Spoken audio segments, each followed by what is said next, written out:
Hello, everybody. Welcome to another episode of the Suzie Wokabi podcast.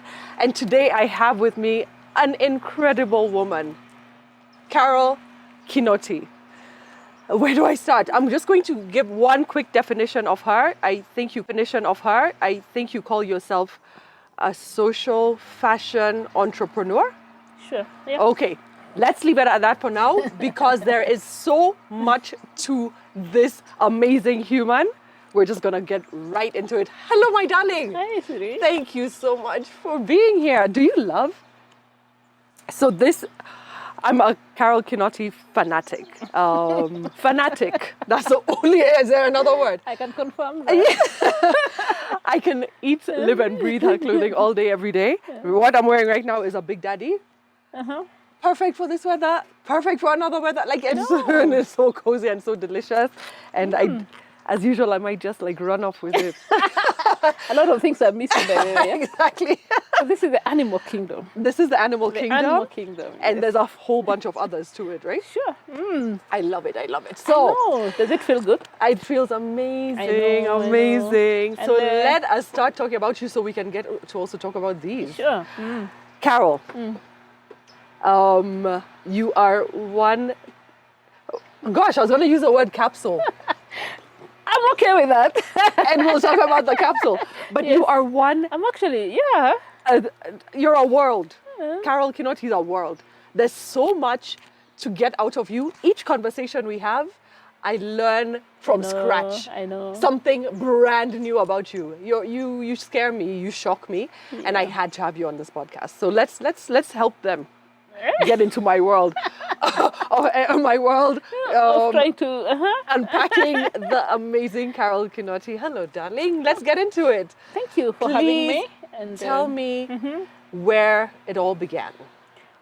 Wow, how much time do you have? We are not cutting it short. We are not cutting it short. No. Okay, let's see. Born and raised. Yeah. Wow, to wonderful parents who today I can even look back and can see the influence they've had on who you are. Who I am today. Nairobi or where in Kenya? Good question. I was born at the coast actually. Okay. Yes. And then I'm a Kamba, right? Girl and stuff like that. So born at the coast, lived a little bit in Kiwezi. My dad worked for this flower farm, and I think some of the things that I do today I associate because we received flowers every Tuesday morning. Roses on a box. I know for the house. Roses are my favorite. Yes, it was a Danish company. Wow. And export based. Yeah. And I relate, my childhood to that because we were there for quite a bit, at least maybe at class 4 or something. Yes. And you are how many siblings? 5. You're 5 of you? 5 of us. What number child are you? 3. I'm the middle child. Smack dab. I'm right in the middle. Do you have middle child syndrome? You know what that is? Now that I look back, I've been bullying everyone around. Yeah, you guys are interesting personalities. Like your firstborns are, the first, the precious. Yes. Last are, the baby. The middle are like you have to fight for your place and find your place, I feel like. If you plant a money plant there and you don't give it enough light, it will pass through and find the light on the window. And figure it out. That is exactly what the middle child. Yes, that's what the middle child does. And sticks out the neck and makes sure that everybody knows that I exist. Fantastic. You're a money plant. From my lips to God's ears. Okay. Yes. So, primary school. Did you move back to Nairobi at any point? Actually, in your childhood? No. I actually went to school in Kitui, Central Primary School. Yes. Then I moved on to Machakos, Kangundo, and did my high school there. Awesome. Yes. So basically, I'm a country girl. Nice. Yes, but my dad moved on to Nairobi very early, and I had one parent in Kitui and one parent in Nairobi. So you're back and forth. Yeah, we so you did have a bit of the city life. Yes. College days. Yeah, although towards the end of high school, we dwelt more, in Nairobi because some of my siblings were going to school here, that kind of stuff. Then by the time I was finishing high school, the creative I am was very obvious. Okay. Because I think there's no part of my life that my creativity has ever been hidden or masked. Awesome. So it was obvious in the house that she will end up in the Creative industry. the creative industry, and specifically food. Can we talk about that? Yes. So, okay, I think you mentioned that you did go into culinary school. I don't know. That was your college? Yes. First of all, How did you learn your love for food? Like, was it at home? And my dad, having been, grown up at the coast, was that guy that loved to put things in the kitchen together. So he's the one who actually taught me how to make my first meal. Wow. And we did that together quite a bit. Wow, that's interesting. Not a lot of people can say that. Yeah, he's the one who taught me how to make the first fry, because he liked to make fry. Oh, nice. And I remember even then, particular about setting the tables, how the presentation in the house, and things have to be done in a certain manner. Whose birthday? That used to be my department. Wow. Yes. Okay, so that now the design bit of it started also sprouting. Yes, and maybe I should have seen it then. Yeah. Because when I look back, I'm still that chick who cool potatoes. Even then, I didn't do. I've now learned how to make chapati. Anything. You're not doing the hard bad work. No, but the way you lay it on the Soft table, life. yes. The way you lay it on the table, the way you present it, what kind of that is what I kind of dwelt on. So that was telling. Yes, and the garnishing part, the colors of the food, making the roses. I think I should have seen it then. Okay. But you see, early then, and this is something creatives go through, where they don't read well what it is that they should be doing with their creativity. For sure. So I straight up knew that I wanted to go be a chef. To be a chef. But I also didn't think about how to work as a chef. I just knew that I need to do food work. Are you a foodie? No. Okay. I'm not good enough. You see? I will eat how it's presented. Yes. Whatever you're given. Yeah, and how it's Actually, placed. I noticed the other day when we were having lunch, you're like, because I curated my plate. Remember, I'm like, first I'll do this. Then you're like, this is like a PowerPoint presentation. Yes. I'm looking at, okay, why did she choose to do that there? And, yeah. And I can see the creativity actually in you just oozing out of how you lay your food. Uh-huh. So for me, it's how you place the food. Yeah. Well, I can even choose not to eat it. Because of how it looks. Yeah, because of how it's been presented. Yeah. Like I don't like buffets. Yeah. I don't like buffets. I don't love them either. Because I'll start and I'm like, so how do I place this on my plate? And then you don't know what's there. Yeah. This is different. It's not And what you expected. you saw that day. I stay on the salad and I say, I'll have some prawns. Yeah, exactly. And I'm like, that's I'll come it for back now. later. Exactly. Because I'm thinking, how do I place all this on my plate? Yeah. So garnishing, that was it. So I went to Kambune Technical Training School, and that's because I didn't make it into Italy. Okay. You wanted to go to Italy. I wanted to go to Italy, but I also wanted. There was no option. It needed to be with the food in the food industry. So my dad looked around and said, "Oh, there's this institution that I think will give you what you want. So let's do this, and then after that we'll find a degree or a diploma to enhance, whatever it is you've taken off as basics." Okay, so it was technical training. Yes. So I got that, and that was the best that I could do that time. So I went in and graduated the best in my class. Awesome. And clearly, once again, things to do with setups and garnishing and presentations were the best, the key standing out points. And every holiday or every break I had, I was privileged enough to get into Italy. So I would almost say I went to two schools, because throughout my 3 years, all the holidays I was at Italy, at the hotel. Nice. Because we were able to make such arrangements. But by the time I was done with that course, I was so sure. You're not going to be a chef. So that's where that career ended? Yes, it ended there, although we had already set out on another school that I was supposed to join in South Africa, now to, further. And I started looking for excuses not to go. Later on, my dad was like, it's that boy that made you not go. A boy. He was kind of right, yeah. He was kind of right. And so I opted not to go. Okay. Yes. So what did you end up doing? So what happened was, in between finishing exams and waiting, we had a 6-month break. And you do not let your young adult not doing anything specific for 6 months. That's a long time. One who is engaged. So it was like, okay, what do you want to do as we wait for your results? Yeah. And so that you can take off. I was like, okay, I don't know. My hands, what can I do for 6 months? I was like, oh, hairdressing is a 6-month course. You're right. So I said, okay. You did hairdressing. I'm like, let me go past time. Okay. So I went to La Belle, a school of hairdressing, to pass my 6 months time. Okay, okay. So in between, halfway actually, I had a friend whose sister was running a tailoring shop very near my school. And one day I'm sitting with her and she's like, Carole, my sister is actually struggling and looking for someone who can run a partner business. Oh. Do you know anyone in the hairdressing or something like that?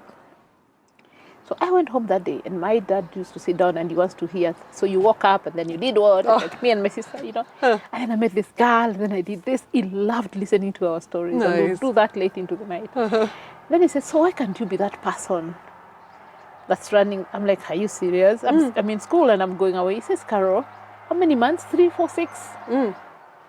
Do it. Do it. When your time to go to college comes, I love we'll know what to I love do, your you dad's know. style. Uh-huh. And I'm like, are you serious? He's like, yeah, go check tomorrow what it takes. Wow. The most basic you require, go tell me. So I went the following day, I was like, okay, I need a dryer, a blow dryer, a sink.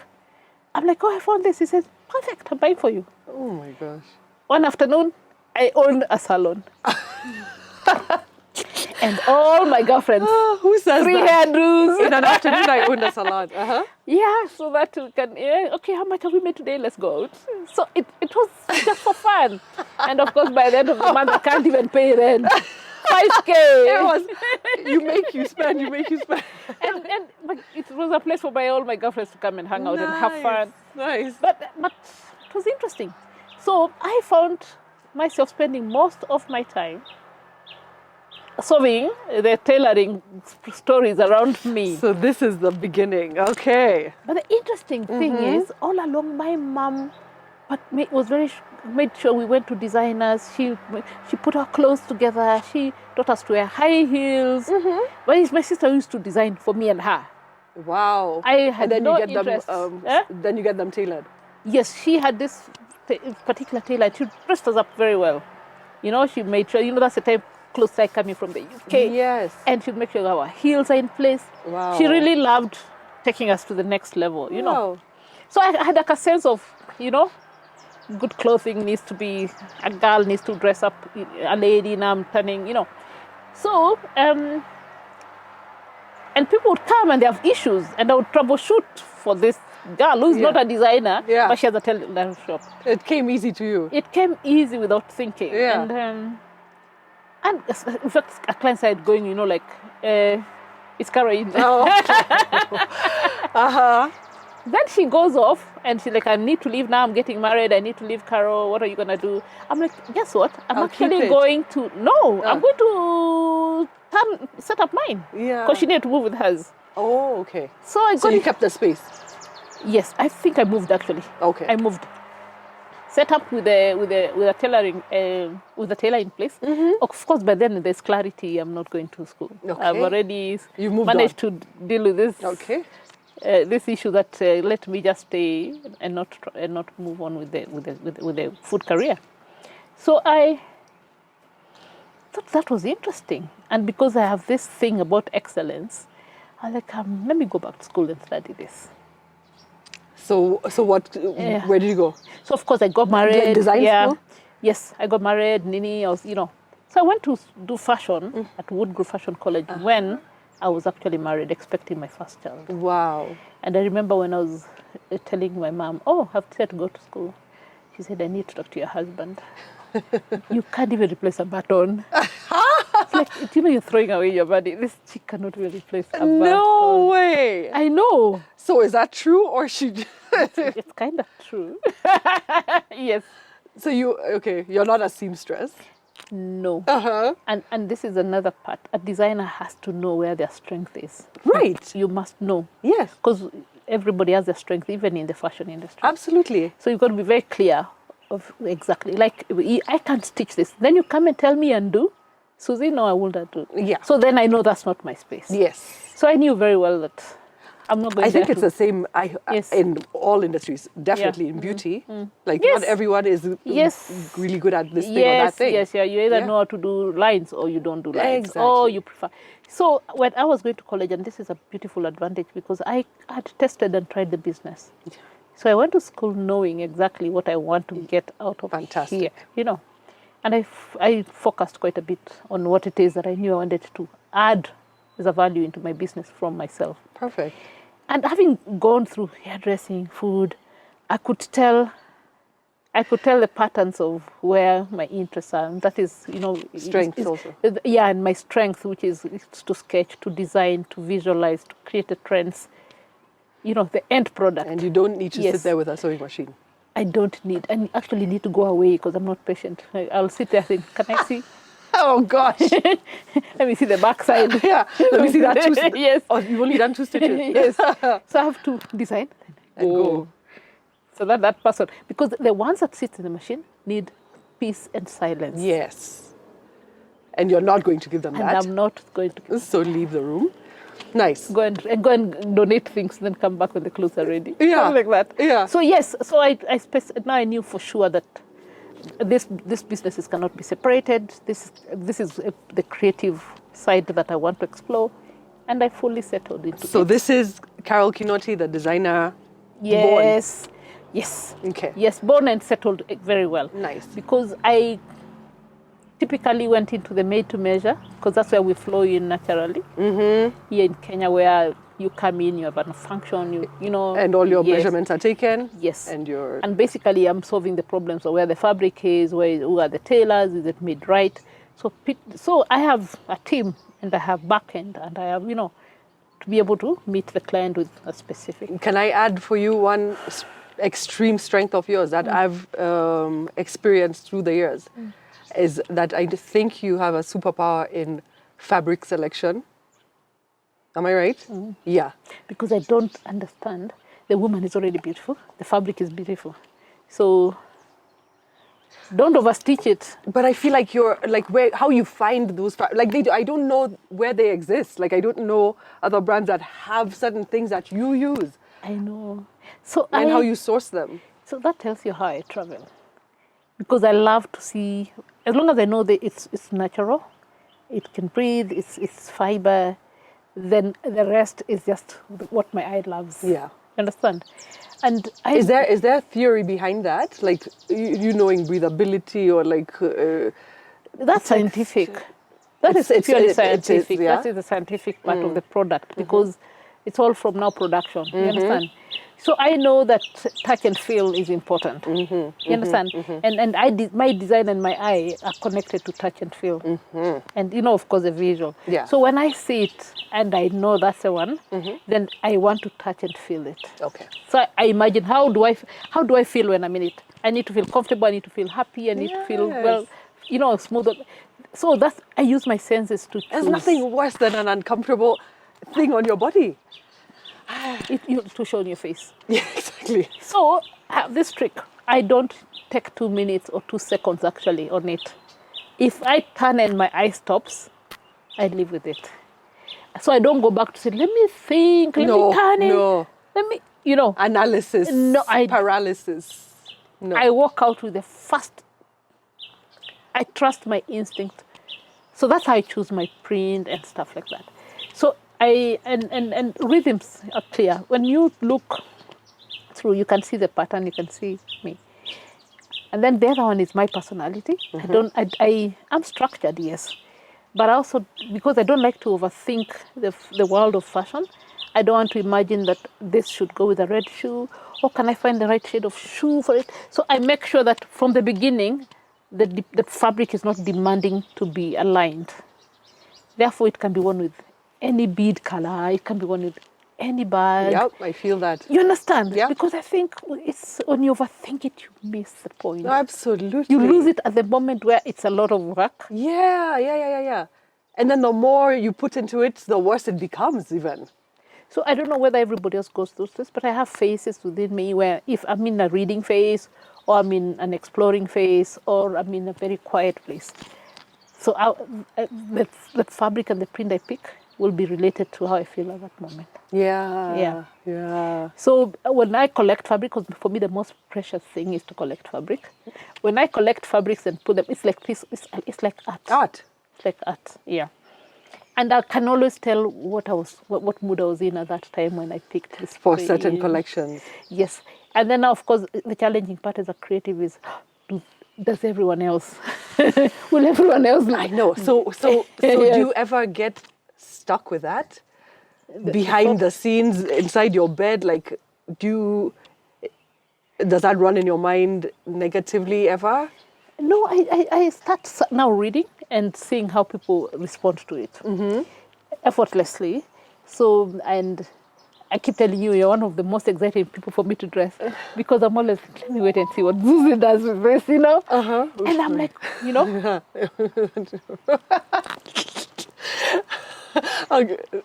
It's okay. So I'm like, the best part of art is when you read it your way, Yes. but adopt my inner thoughts. Yeah. You understand? I think we work brilliantly that way. I know. There's nothing, but I don't know a piece that you've created that I haven't loved. Yes. But the ones I instantly pick out, like, and do you remember the dress that was for my skincare launch? I remember.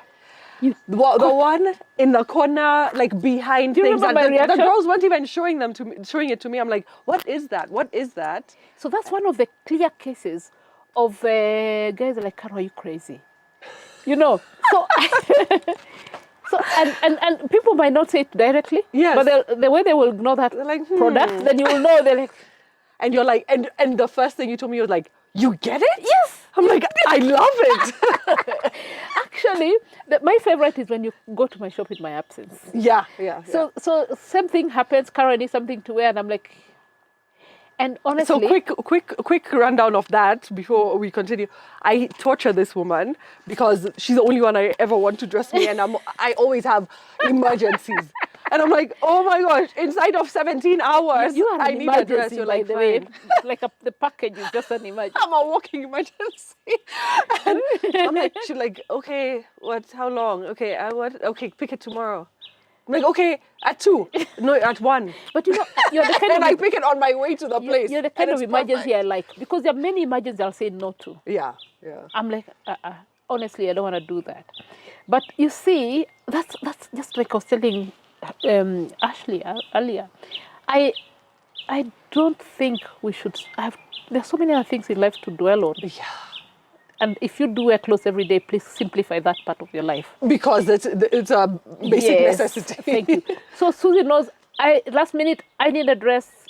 Carole's place, you'll find clothes. Yes. It's up to me to make it Work for me. Yeah, work for you. Yeah. So you walk in and you're like, okay, this is the only one that fits, or this is the only one that. Then you go back with it. Yeah. And with whatever you have, you turn Fix it it into who you are. Yes. And I remember that particular day, first of all, it looked like a monk's thing.